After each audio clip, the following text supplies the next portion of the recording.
It's definitely a really, really unfortunate situation. I did look through the police report last night.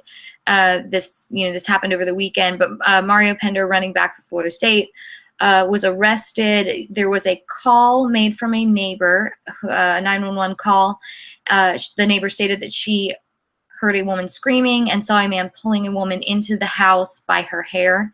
When police arrived, it was a female officer that arrived on the scene. She said she could hear a woman yelling from inside the house. So she called for backup and then pushed through the door. And there was Mario Pender straddling a woman who turned out to be his girlfriend with his hands around her throat, and he appeared to be strangling her.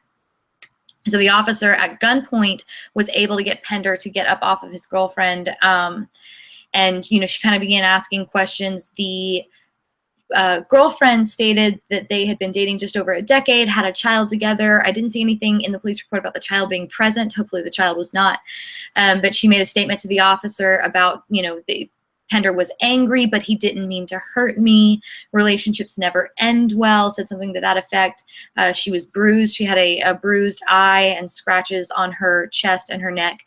And Pender continually stated, we were just wrestling. We were just wrestling. And then even after he'd been placed in cuffs and they were walking towards the car, asked the officer, well, haven't you and your boyfriend ever wrestled before?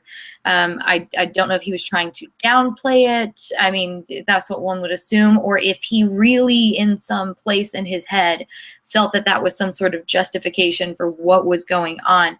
There's a report from Deadspin that he was refusing to get in the car at first until Jimbo Fisher arrived on the scene.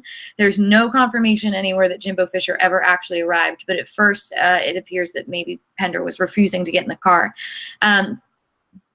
The thing about this that I think bothers me the most, and we've talked about this on the show before, Pender had already been arrested in 2011 when he was still in high school by the Cape Coral Police Department for backhanding a woman in his car during an argument and demanding that she get out of the car and give him the keys. Now, the charges for that were dropped because the woman refused to testify against him. It's not clear. I was not able to find any confirmation. I kind of did some light digging around. If that woman from that incident was the same woman from this incident, she did state that they had been dating for a decade, so it's a possibility. But this particular athlete, who was heavily recruited by a lot of schools, very, very talented running back, would probably be starting ahead of Dalvin Cook had he not had so many injuries in his time at Florida State and some academic issues. But this particular athlete already had a history of domestic violence before he got to college. And for me, that always kind of brings me back to the question. I love the idea of an athlete who maybe hasn't grown up in a good neighborhood getting the opportunity to go to college, have accountability, good role models, and better themselves. I love that idea.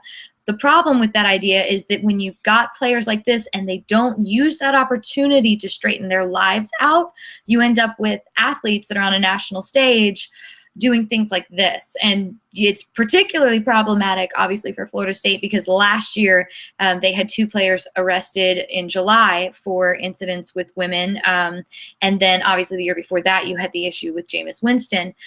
So it's I know that Jimbo Fisher was not excited to get that phone call. This is a PR headache for him, but this would be a headache at any school. And I think the issue that it raises for me as somebody who covers the conference is where is the line on recruiting? Should Mario Pender have even been recruited the way that he was with the background that he has?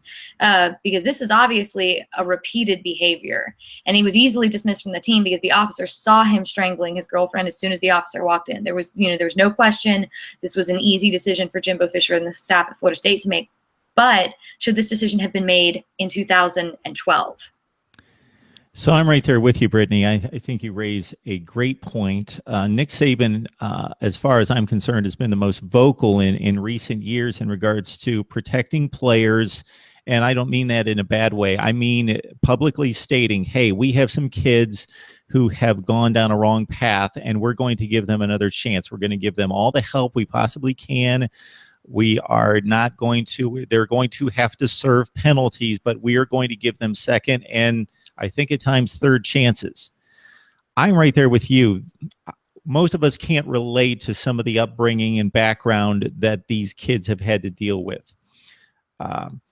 I would like to see them have to serve more of a penalty, a productive penalty before they get back on the football field. So I'm all for giving second chances, but not, okay, you're going to do this a little bit of time, miss a few games, and you're back on the field. No, we care for you as a person, but we also need to show you the right way and show you what's important in life. Therefore, you're reinstated to school. You're going to spend most of your time away from academics in counseling and in learning the right way to conduct yourself. And we'll get to football at some point when you've shown some remorse and shown some commitment to correcting your behavior. Mm-hmm. Not a couple weeks later or a month or whatever, and then you're ready to go and you've seen some counseling and we're going to get you back on the field. No, to see some true determination and commitment to righting the path and then proceeding with football at some point. And I just wanted to mention, I would love to see the statistics, because I think we get a bit skewed by social media and the 24/7 news cycle that's out there, because it seems like this is a bigger problem and becomes more and more of a bigger problem, and the incidents are more common. But I don't know if that's just because we know about all of them now versus several years ago. But it just seems to be a growing problem, and I, for one, don't have a great handle on what to do about it, because I do think I would like to live in a world where people are given second chances, but there has to be a firm commitment to repentance and getting better and righting yourself before you get on to, well, unfortunately, the main reason why most of these kids are showing up on campus, or many of them showing up on campus, is to play football, and why there's an interest in them as individuals. Mm-hmm.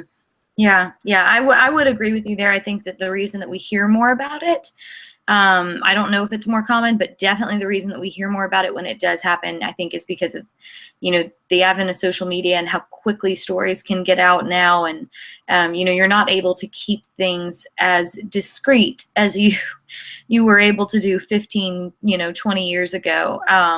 Whether it's more common, I don't know, but it's definitely, once it happens, there's no way to keep it quiet in this day and age. It is unfortunate, definitely our thoughts are absolutely with that young woman and the child that's involved. But yeah, at this particular juncture, Jimbo Fisher decided not touching it, not messing with it, and he was immediately dismissed. So we will see what his future holds for him.